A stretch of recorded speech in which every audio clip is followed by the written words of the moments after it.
There we go. Definitely having, oh, can you hear me? Yeah, I can hear you. Having I can all hear you. kind of different technical difficulties today. Hey, you and me both, man. My computer was taking forever to log on this morning. Like, Oh, man. man, I know Let me it's know when just you're ready to software. record. I can definitely go back to where I left off.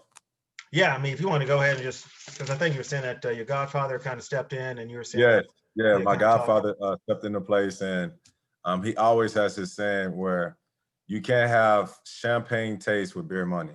And he would say that all the time. Like, you got champagne taste, man. You know, you got that Ferrari F50. Like, you got that big time status taste, but you ain't got the money. You can't, And you can't, you so, can't afford that, bro. You can't afford it. right.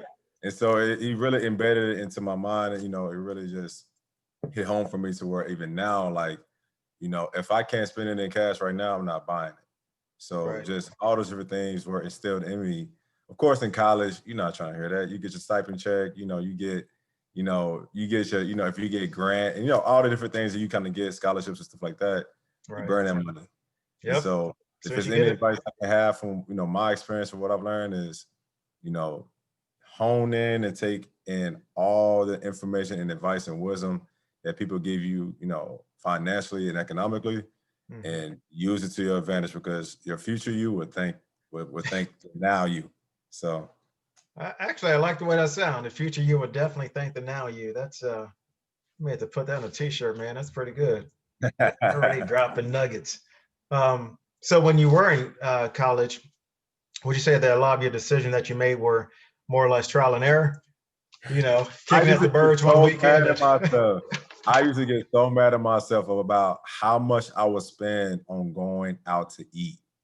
Wow. It's ridiculous. Like, I'm talking about like $200 in 2 weeks or less. Wow. I was like, yo, this how much going out to eat costs? I'm like, no way. Big, This is big not. baller, huh? Well, you taking your friends out too? I don't even know. Like, I'll be sitting back, I'll be like, yo, like, why is my money so low? I was just like, where my money going? I was just like, man, I'm done going out to eat. So So the eating money got going you. so going out to eat, dates, all that type of stuff. Buying shoes, Yep. buying clothes to wear to the club, going to the cave, Yep. going to different parties and stuff like that. So that ate up my money fast, for Man, sure. I hear you. Bad, poor economic decisions. Hey, you and me both, man. I was in that same boat. I can't even judge you, man. I'm doing the same thing. Except it's back Man, then, it was called something different, different places. oh Um, man. so again, looking back in college, what would you say were, and you kind of touched on it, but what would you say were your worst financial decisions you made in college, and what were some of your best? I would say the best. I'm gonna start with the best first. The best is I think I was getting financial aid and I started saving up my checks Oh, and got me a car. So I okay. was because I didn't have a car getting around and stuff like that. You want to go hang out and not always try to get a ride. So I think that made a difference for me. And the bad, I would say just spending money on food. Because when you think about it, you're spending, I'm gonna keep it, I'm transparent. You're spending like maybe $15 to $30. If you spend more than that, that's crazy. But Yeah. $15 to $30 on a good meal that turns into poop. Yep. You know what I'm saying? You know That's what I'm saying? bottom line. If you think about it, that's a lot of money. Like, you ate good, right? But Yeah. you got to eat again in what, 4, 5 hours? You know what I'm saying? Like, it's like when you start adding that up and you think about that, what that looks like daily, Yeah. weekly, monthly, it's like, yeah, nah, it's not even worth it. Hey, gotta learn the hard way, man. I definitely learned the hard way. Learn the hard No, way. So, and again, you probably answered this question already, but looking back at college now, what do you wish you would have done differently in regards to dealing with your money? Sounds like I, not eating out as much. I would definitely say not eating out as much, just making more strategic, more mindful decisions with my money, Yeah. making investments for sure. There's tons of ways. Even now, like acorns, it's so many different things that you can do to Yeah. kind of like save up.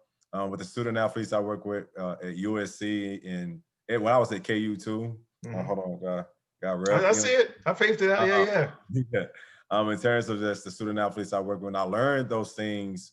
I started passing those things on to the student athletes and stuff, just with the things from student athlete development that we were educating them on. And student athletes were like, man, I got $500 now saved up on Acorns. I got $1,000. There was a couple of student athletes at USC that had gotten up to like 6,000 just No from like kidding. saving up. Yes, because they started investing. They started putting money in, and so Good he was for just being them. smart with the money. And I wish I was doing things like that. I think I would have done a lot better if I would have, gone down to wealth and talked to more of the folks that are, meeting with the donors and the boosters to find out like, hey, who can I get out in front of that's a donor and a booster that's a financial advisor like Pat Brown, alum, talking to Candace Doomback, finding out who I can sit in front of and find out how I can, set myself up not to just be financially successful, but to thrive. I really want to thrive. I don't want to be considered. I mean, successful is such a subjective, broad, term. It's like, how can I really be thriving and set myself up for wealth and not being rich? That's such a bland thing. So, yeah. That's good, man. That's good. So definitely that networking component you touched on. Obviously, I don't think a lot of student athletes think of that initially, as far as getting from the alumni who can potentially teach them something that you can't get necessarily taught Teach them a on lot. campus. Yeah, and I kind of realized that. I would say maybe my junior year, I started realizing that, oh wait, these other guys that have gone before me, they may know a little something that I don't. So it clicked for me at the same time, which is funny. oh, really, like, junior year? I have been noticing it like freshman, sophomore year. It's kind of like, all right. Then junior year, it just clicked like, all right, I need to turn up. Like, it's time to make it happen. It's all about relationships, man. Oh, yeah. Just like me and you, relationships. That's right, man. Yeah. That is right. So how have some of the habits you formed in college affected life after college, or has it? It's definitely affecting it big time. So much so that I've had, close friends and, people that I played ball with, even people that I didn't play ball with, pay for weddings, give me, great opportunities to, get involved and give back. I mean, it's really, been transformative for my life. And I think that just innately who I am as a person, very relational, really big on giving back and helping people, reach their full potential.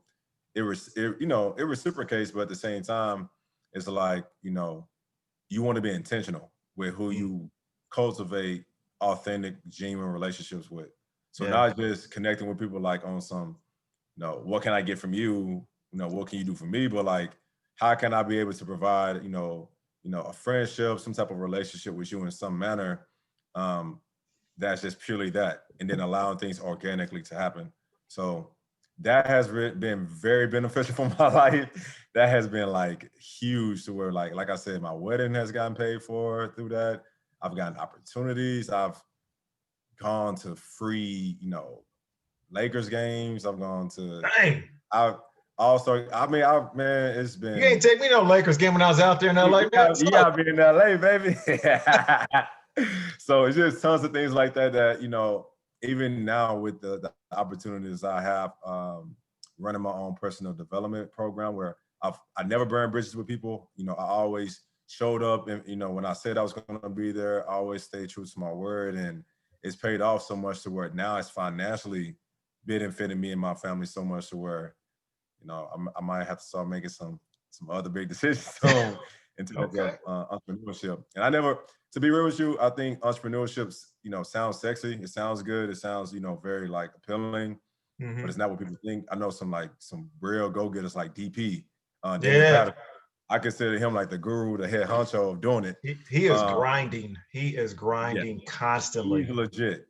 And just talking with him and getting insight from him in terms of what that looks like. And you don't really know people's like story in terms of like how they got to where they are. So just being able to, take that wisdom and advice and insight and apply it to my life in a way to where we can help educate and build other people to do the same thing. So that's to answer that question. No, that's good. That's good, man. I like it. I like it.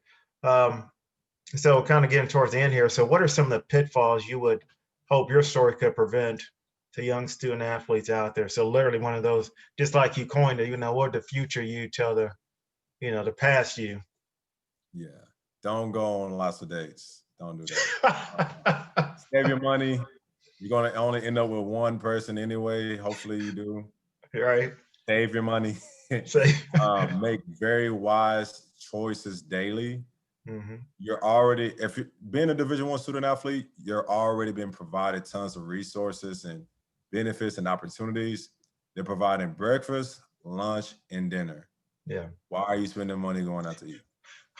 You know what I mean? Like, I mean, it's really, if you think about it, the amount of money you save in doing that over the, what, maybe 3 to 5 years should be, in school, that is so much, that's stocks right there.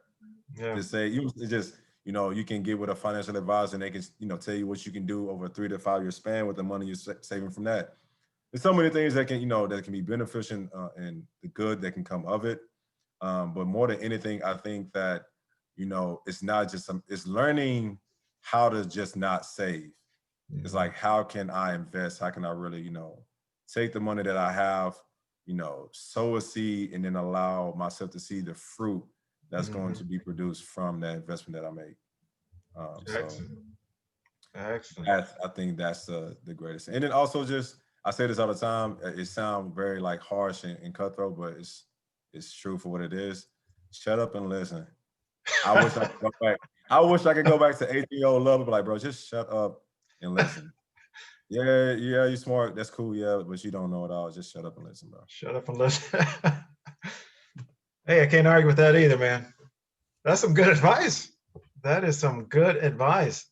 Um, so, once you got out, did you try out for any teams or anything of that nature, or were you? So my whole experience was, I think it was very like divine the way God set it up, because I got hurt, I got injured the last game of my senior year against West Virginia. And I tore my MCL, PCL, meniscus, and partially tore my ACL. Dang, what So did you bad. tear? Yeah.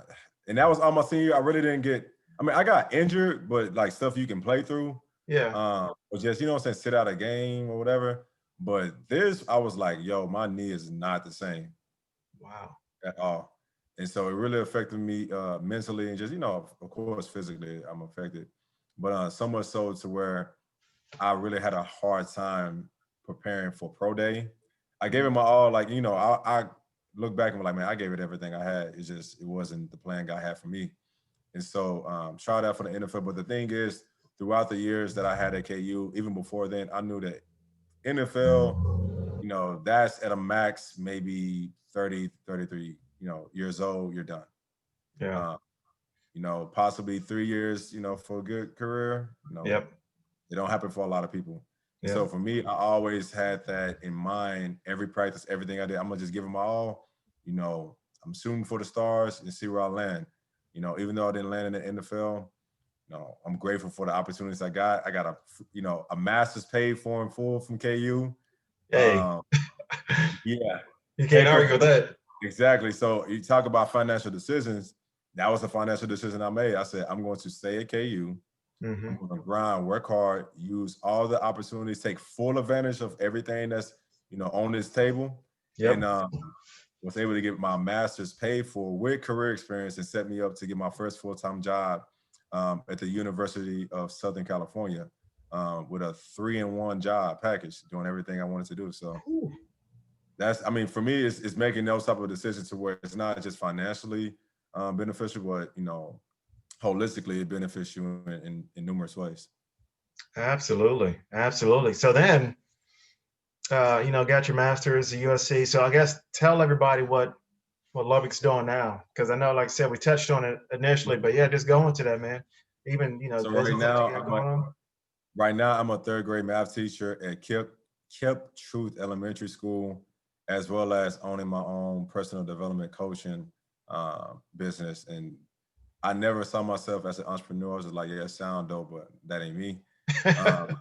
Being put in these situations with COVID, saying that things can happen, I never thought that, we wouldn't have, previously being my previous role as director of student athlete development and leadership programs, as well as an academic advisor for women's basketball in men's and women's soccer at Old Dominion University in Norfolk, Virginia.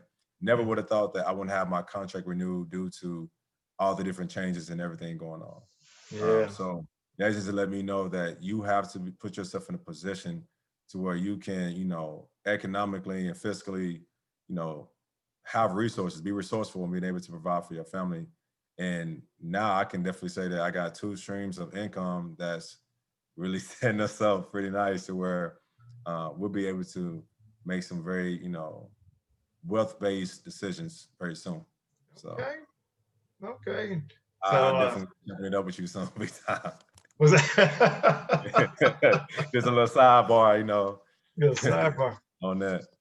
Well, man, again, I appreciate your time. Beautiful family, and I follow you guys on Facebook, man. You y'all kicked your coverage, man. I appreciate it. Yeah, I definitely did.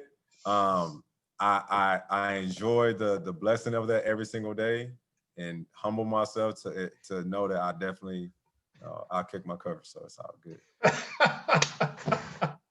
I'm just giving you a hard time, brother. No, it's all good. I love it. Yeah. Well, cool, man.